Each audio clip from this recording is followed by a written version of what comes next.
Now, we have Thet from Mayari Rights in the Philippines. Question for Mesa Luna. How are you carving your own path in the music industry? Hi, thank you for the question.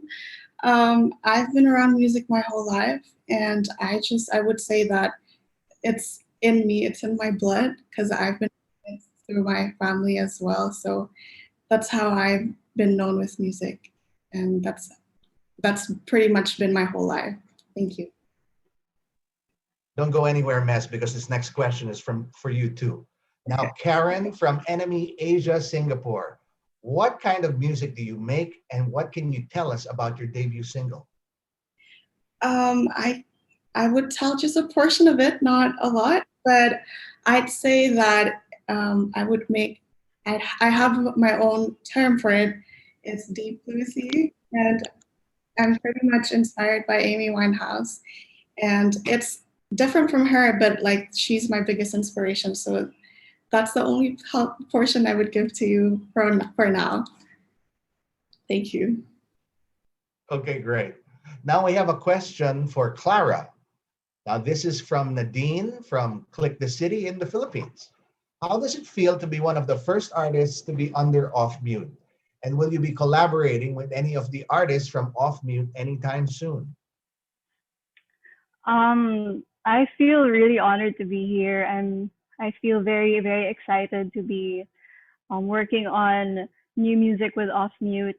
And will I be collaborating with other artists from OFFmute? Yeah, why not? I'm super open to that. I'd love to do that too. Thank you. Okay, thank you, Clara. We have a question now, which I think is better answered by one of the GMs or Ariel. The question is from Tito Edsel of BigTito.net from the Philippines. What made Sony decide to come up with a brand for pop music or alternative music in Asia? Will it not overshadow Sony being a major record label itself? Who wants to take that? Thanks, Andrew. Yeah, I can take that. GMs, feel free to jump in. In fact, I spot that question. I would like to volunteer to answer that. I think this is the question will be coming up. So basically, I think OFFmute, as I said, it's not, I think we talked about, this is not, we don't define the particular genre of OFFmute. So again, I think this is really, as I mentioned in my speech, it's really the artist to define what it is. So it all begins with the artist now with the three ladies here. So there will be more to come. And I think Sony Music is still like a major label, and it will be. And I think it's like, we really power up and back up, the OFFmute launch. And I think just give another additional platform in addition to Sony Music. And OFFmute artists, as I said in the beginning, I think in the onset of it is really refine and locate and interface, interact closely with the artists, that they all believe what OFFmute we're trying to do with a cross-market potential for artists. So I think it's more, I will say it's more like a complementary to Sony Music and OFFmute. And just to us, it's a label. Yeah. Okay, thanks, Ariel. Now, moving on with more of the questions, Ian Dominic Laudato from My Chart PH in the Philippines has a question for both Mesa Luna and Liesl. Are you willing to collaborate with SB19? Liesl, let's hear from you first. I am definitely open to collaborations. So even if it's different genres, I am very open because I listen to a lot of different genres as well. So I think keeping myself open is very important. So yes, I'm definitely open to any collaboration opportunities. How about you, Mez? I'd say the same. I would be open to any collaboration because together we can make music from fellow artists. So that would be a great opportunity as well. Okay, thanks. So we have a follow-up question. I mean, the question is about collaborations. If you three ladies collaborated with each other, can you give us a glimpse of what you think that might sound like? This is a question from Von Belinario from the Philippines. I mean, we came from really different backgrounds, and I think that would be really interesting for us to collaborate and make this one art together as one song. So I think that would be really great for us to do that because we are from 3 different countries, and that would be such an amazing opportunity to make. Thank you. Thanks, Yeah, Mez. I have to agree with Mez. I think both of the artists that I have alongside me are super talented. So I would be excited, honestly, to see what we can come up with. Thanks. Okay, and I have another question here from Joseph Garcia from Business World Philippines. How are the artists recording during these times? Of course, nowadays things are different. How are you ladies recording during these times? Let's start with Clara. I'm really privileged to have a home studio, sort of. So I think I'll be recording most of my stuff at home in my closet. I mean, that's been working for me so far. Yeah. Great. Liesl, is it the same for you? I do not have a home studio, but so far, everything that I've been working on, I've just been on my guitar, just by myself, writing down my lyrics and everything. For proper recordings, we haven't actually gone into the studio yet. But I think we will be able to, as long as we just be a bit more careful. So for now, we will be entering the studio soon, just not yet. And Mez, same thing? Same thing as Clara. I have a home studio, so that's what I've been doing this so far. So I think I would just continue to do that as well, and it's beneficial to the situation right now. Thank you. Thank you. Now there's a question from Dale from the littlebinger.com. Question for the 3 of you. How do you think this new opportunity will affect your musicality, especially now that you have a wider reach outside of your country? This is a great question. And we'll start with Mez. I'm very grateful that this would be launched around Southeast Asia. That's why this will affect greatly on my musicality, because I'm sure that music is in everyone's lives, and I want to share that same exact feeling the way I feel when I listen to other people's music. I want to have that message and thoughts and my everything, my art, to be transferred to a lot of people. That's why this is such a great opportunity, because it has a wider reach. Thank you. Great, thanks. How about you, Clara? How do you think being with OFFmute will affect your musicality? Really same with Mezzaluna, I guess. I'm just really excited to have a wider reach for my music, and also excited to just travel again around Southeast Asia with OFFmute when we can do that again. So yeah. And Liesl? I have to say, same as Mez and Clara. Definitely excited to have a wider reach and let people listen to my music. And also because I want to spread messages through my music. So I think if I get to spread that across Southeast Asia, that would be really great. So I think that's how it will affect my own musicality too. Great, thank you. And Clara mentioned being able to travel again, and there was a fun question that came up yesterday.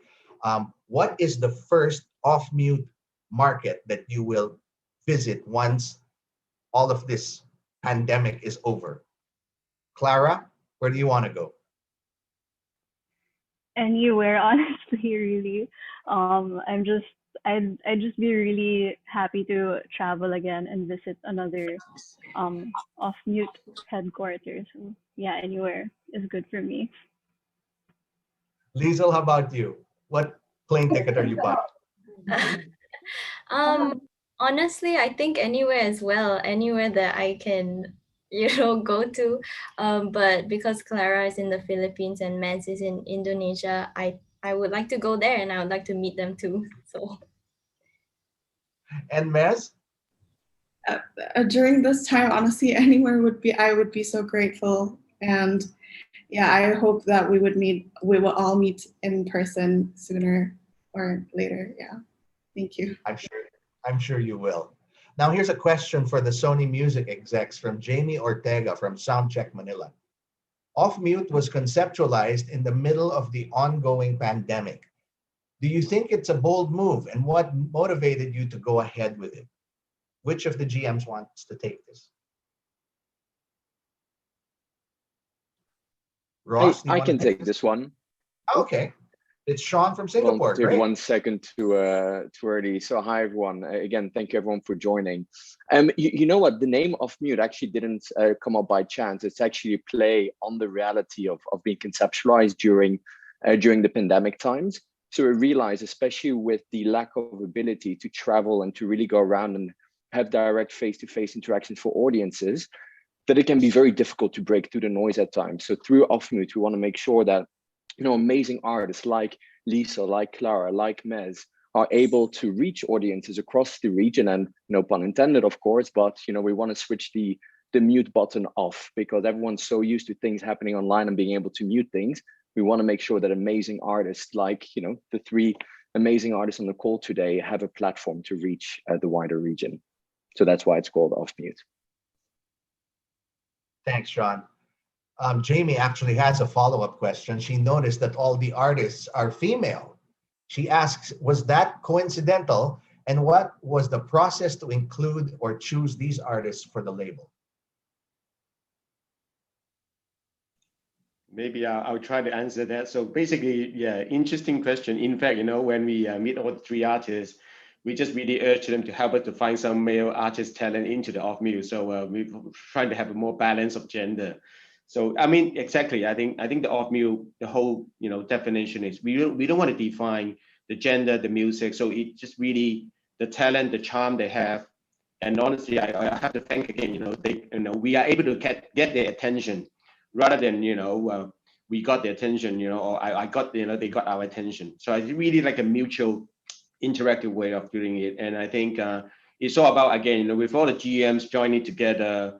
I mean, the whole process, if I can share a little bit, is our A&R from every market. We sit down together and look into it, and then, and also let the artists to meet all our A&R and all our GMs. I think this is the way how we interact. And maybe that's the difference. I think that's the key, things that, that how OFFmute we operate. So yes, we look forward to some male artists joining. And of course, more females are welcome. It doesn't matter to us, as long as they're great music, great artists. Thanks, Ariel. Now, there's another question here for you or any of the GMs. Chris Ramos asks, he's from One Music PH. Are the 3 artists signed specifically to OFFmute or specifically with Sony Music? What's the difference? And being an international label, will OFFmute be open eventually to independent artists or artists with other labels? Okay, I'll try to handle that also. I guess, the OFFmute is really the image, the label that the artist, would like to sit in. So I think when we sign, it's also part of Sony Music, it's a bit like an internal contractual, but I think it doesn't matter. I think to us, OFFmute is within the Sony Music together, but also have a different identity, unique identity. And the other point is, of course, we really want to develop OFFmute very successfully in Southeast Asia, but we never rule out, we can reach out to the wider region in Asia or to the world. So, and there will be in future, there will be collaboration opportunities, and there could be, it's without the boundaries. So I hope I can answer the question. But yes, I think, let me repeat again, Sony Music is a major label, OFFmute is a key label to us also. They're equally important. Great answer. Thanks, Ariel. Now there's another question. We have the questions just keep coming in. Thank you so much for making the effort to send in your questions, folks. Pauline from Rank Magazine asks, this is a question to the OFFmute team. What is it about these 3 female artists that caught your eye or ear as your first, to sign them as the first artists under OFFmute? And she says, congratulations to the OFFmute team. Yeah. I think I'll let the GM. So Ross, yes. Yeah, Ross. I can answer how that worked for me. I think that when I heard Clara's music, Liesl's music, and Mez's music. It was just simple. It was, their music moved me. Not to say that other music doesn't move me, but this is the kind of label where there's not one person who says, okay, this person is in. We all had to agree that this was an artist who was authentic and fit the vision for OFFmute. And gratefully, thankfully, all my fellow GMs agreed on these 3 artists, and that also means support from each of their markets for each of these 3 lovely ladies. So yeah, I think it's different for everyone, but for me personally, when I heard their music, I was really moved and very, very impressed, and I could really see the potential across the region and maybe even globally for their music to break out.